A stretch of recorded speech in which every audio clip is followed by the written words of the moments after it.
before, but I'd like to readdress it to the school board.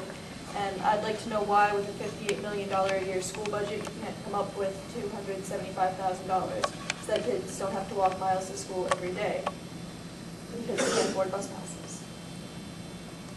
Okay, and let us begin with Mr. Doble, please.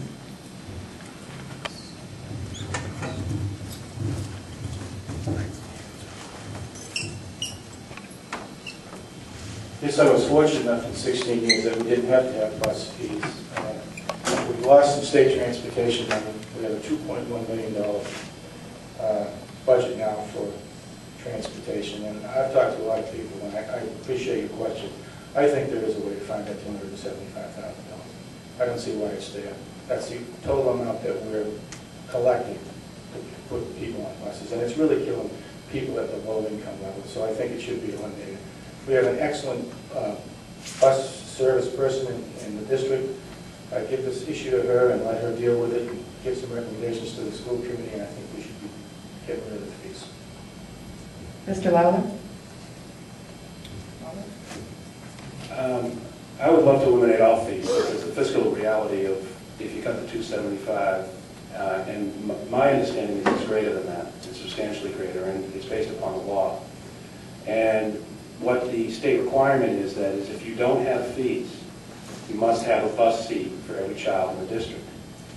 And if you do have fees, you must have a bus seat for every child that pays a fee. So, especially in the high school, that so many children take their cars to school and will drive their kids in the elementary levels, that we would have not only 275,000, but we would also have an increase to add another 4 or 5 or 6 buses, and I don't have these numbers, to the system. Each bus costs around $50,000. If you do the math, it's actually the added cost of having those buses. I think that the state law is a little foolish. I think that a school committee of this size can make a determination as to how many people would generally use the buses and make a rational decision and provide the appropriate buses. But because of the law, Thank you. Our hands are tied in that regard. Thank you. Mrs. Dandridge? I keep running into that stop sign. Everything David said is actually true. So, what else is there? The only thing is that if you use the money for the buses, then what is going to go? Are we going to lose, like, teachers? Are we going to lose some of these sports programs? Are we going to lose some of the good things that the kids really enjoy, like the theater program that they have at the high school? Are we going to lose that? We're going to have to lose something because, you know, money doesn't grow on trees.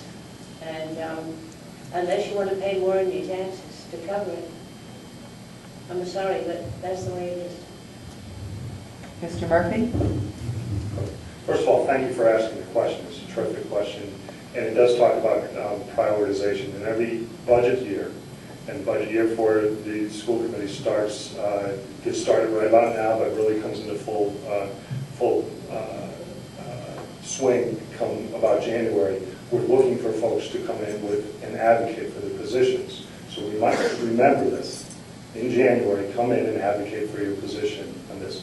It was correct, every school bus costs $43,000. There would be a requirement to stay within the state law, to have some sort of fee so that you don't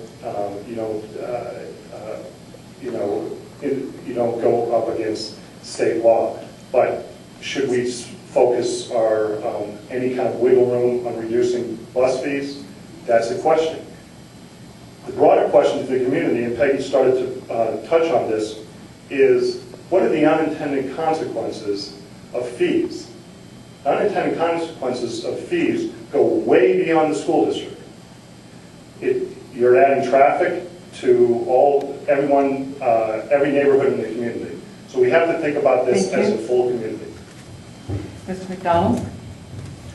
Thank you. I would simply echo a lot of what was said. First of all, Mr. Dolby's accurate in that the state used to fund transportation fully many years ago. That was taken away. That adds an awful burden to the local taxpayer.